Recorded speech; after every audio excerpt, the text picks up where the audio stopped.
Hello and welcome back to another episode of the Fratskaball podcast. Wow, it has been a long time since we last recorded. Unfortunately, Matt is not here. He is not here to record with me. He's busy today. But guys, I just want to apologize. I have been out of the country for the past almost 2 weeks. And also a couple episodes got scrapped for this different reasons, technical difficulties. You know how it is, but this is episode 28. Episode 27 came out almost, I think, over 2 weeks ago now, but trying to get back into the swing of things. And tomorrow is the last day of the NBA regular season at the time of recording. So in this episode, I really just wanted to focus on what are the best and worst possible outcomes for every remaining playoff team. So all 20 playoff teams are locked into those top 10 spots in each conference. So no 10 seeds are going to move down to 11 or vice versa. The Rockets are officially out as of just a few days ago. But this is one of the most hectic days, or is going to be one of the most hectic days in terms of the last day of a regular season that we've ever seen, because only 5 out of the 20 playoff teams right now are locked into their seed. The other 15 teams have the ability to move up or down in the standings, and for some teams significantly so. Move up or down 2, sometimes even maybe 3 spots. So I really want to talk about not necessarily probabilities, but for each team, how high, how low could they go, and what exactly needs to happen for those teams to do that. So we're going to start in the Eastern Conference and starting at the bottom of the conference. So the 10 seed Hawks, they cannot move up. They cannot move down. They're locked into the 10 seed. That goes the same for the Chicago Bulls. They are locked into that 9 seed. Now, as we move on to the Miami Heat, they are one game behind a couple of these teams ahead of them at 45 wins, and they cannot move any lower, right? So the 9 and 10 seed are locked in. So the Miami Heat cannot go lower than the 8 seed, which they are already at, but they can move all the way up to the 5 seed. So the worst case scenario is if the Heat lose at all, no matter what, they're sticking in the 8 seed. If the Heat want to move up at all, they have to win. So, and even if the Heat do win, if the Magic beat the Bucks at home and the Sixers beat the Nets at home and the Heat still win, the Heat are staying in the 8 seed. And by the way, the Heat are playing the Raptors tomorrow night. At the 7 seed, if the Heat want to make that, the Heat have to win and the Magic or the Sixers have to lose, and you get the point. But for them to get the 5 seed, if the Heat win and then all 3 teams ranked above them, the Magic, Sixers, and Pacers, if they all lose, the Heat will secure the 5 seed. I had to do a lot of research to kind of figure things out because NBA tiebreakers are really weird. There's just a whole list of different things that you have to go down to see how tiebreakers exactly work. But the way that it works out is the Heat can secure the 5 seed. And same goes with the Sixers, the Pacers, and the Magic. They can all drop down to the 8 seed or go all the way up to the 5 seed. So the 7-seeded Sixers, the 6-seeded Pacers, the 5-seeded Magic, they can all go up and down from 8 to 5. Obviously, it is an advantage to currently be higher in the standings.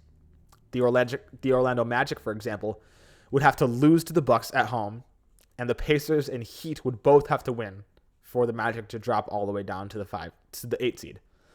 And then for them to stay in the 5 seed, all they need to do is win. If they win, they stay in the 5 seed. If they lose, they're going to drop down. So that's the 8 through 5 seeds in the East. So for the 4th seeded Cavaliers, they can go from the 4 seed all the way to the 2 seed. They cannot drop down. Best case scenario is the Cavs win and the Bucks and the Knicks lose. So again, the Cavs are playing the Hornets at home. That is going to be a pretty easy win for them. So I'd say that if they don't lose, if they win, that they're going to get a 3 or a 2 seed. Guaranteed. If they lose, they're guaranteed going to stay in the 4 seed. So I think they're going to win this game. And it basically depends on what happens with the Knicks. If the Knicks win and the Cavs win, then the Cavs are going to stay in the 3 seed. So the Knicks are rooting for the Knicks to lose and the Bucks to lose. So if the Knicks and Bucks both lose, the Cavs are going to take the 2 seed. And that's very possible. The Bucks have a very losable game against the Orlando Magic in Orlando, and the Knicks have not a super easy game. But I think the Bulls might not try so hard since they're locked into that playoff spot. So I think the Knicks will probably beat the Bulls. So my guess is that the Cavaliers move up to the 3 seed. Next, moving on to the 3-seeded Knicks, they will drop down to the 4 seed. If them and the Cavs lose, they will drop down to the 4 seed if the Knicks and Bucks lose and the Cavs win. So that is probably not super likely. What I think is probably more likely is either for the Knicks to take the 2 seed, which the Knicks will most likely beat the Bulls, and the Bucks might lose to the Magic, so they could go up to the 2 seed in that situation, and if anything else happens, they will stay in the 3 seed. The Bucks, all they have to do is win. If they beat the Magic, they will stay in the 2 seed. If they lose, they can drop down to 3 or 4. And then, of course, the Boston Celtics, they are locked into the number 1 seed. They are locked into the best record in the NBA, so they are also one of those teams that are locked. In the West, there are only 2 teams that are locked into their spots. And one of the most gritty battles is towards the bottom of the standings. The 10, 9, and 8 seeds can all move up and down, and they're all California teams.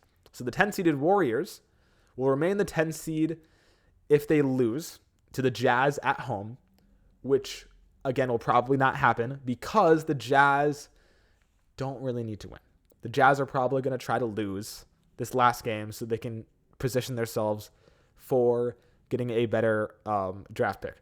So the Warriors are probably going to win. But even if the Warriors do win, if the Kings and Lakers also win, that means that the Warriors, since they have one less win than the Lakers right now, they're tied with the Kings in terms of wins, that the Warriors will still stay the 10 seed. They can move up if the Warriors win and either the Kings or Lakers lose. And if the Warriors win and the Kings and Lakers lose, then they'll go up to the 8 seed. The 9-seeded Kings, they have the best record against the Warriors and the Lakers. So they can go all the way up to the 8 seed. And that's going to be the Kings winning and the Lakers losing. So the Lakers actually play the Pelicans. It's very possible that the Lakers lose to the Pelicans, a team that actually would really want to win a game. And they're playing on the road. And meanwhile, the Kings are playing the Blazers at home. So I think the most likely outcome is for the Kings to move from that 9 seed to the 8 seed. For the Warriors probably to stay at the 10 seed. And then the Lakers moving down to the 9. So then moving on to the Phoenix Suns. They are at the 7 seed. They're the last team in the play-in. They cannot move down any more than they already are. So that's a win for them. And they can move up to the 6th seed only if the Suns win and the Pelicans lose. Again, the Pelicans are playing a tough game. They are playing at home, but they're playing against the Lakers, who are 9-1 in their last 10 games. So that's going to be a hard one for them. And I can totally see the Suns moving out of the play-in and pushing the Pelicans down into there. The Pelicans cannot move up. They can only move down. So this is kind of a very important couple games for the Suns and the Pelicans. However, the Suns do play the Wolves in Minnesota. So these are both very hard games for them. If they both win or they both lose, they will stay in their spots. But if the Suns are able to win and the Pelicans lose, then they will jump them in the standings. The 5-seeded Dallas Mavericks, they are locked into the 5 seed. The 4-seeded Clippers, they are locked into the 4 seed. That means that this playoff matchup is secured. The Mavericks will be playing the Clippers in the first round. That's going to be a fun series. The 3-seeded Nuggets. So the 3-seeded Nuggets, this is looking kind of rough for them. At the 3 seed, they would be facing the Pelicans in the first round, which is a tough team to face. They might be facing the Suns. If the Suns win and the Pelicans lose, that would be a tough team to face in the first round. And it's going to be pretty hard for them to move up in the standings. The Nuggets do play the Grizzlies in Memphis, so they have an easy game. They're probably going to win that. So my guess is that the Nuggets either move up to the 2 seed, but I don't think they're moving to the 1 seed because that would be the Wolves and the Thunder would have to lose. The Wolves do play a pretty tough game against the Suns, and the Thunder play the Mavs. But for both of those teams to lose, the Mavs don't really have anything to play for right now. So I think the Thunder are probably going to beat them.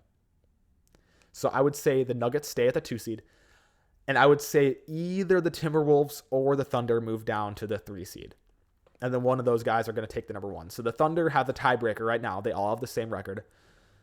So if the Wolves and Thunder both win, then it's going to be the Thunder. The Nuggets can't really do anything about that. So my prediction is probably that the Thunder keep the 1 seed, the Wolves move down to the 3 seed, and the Nuggets move up to the 2 seed. However, the Nuggets could definitely stay at that 3 seed. That's definitely possible. So that's all I have for today. I know this is a shorter episode. I just wanted to get this out to you guys, releasing it tomorrow morning, hopefully, so that you guys can kind of get a picture of what the possibilities are for this upcoming playoffs. I really hope you enjoyed the episode, and tune in next time. Peace.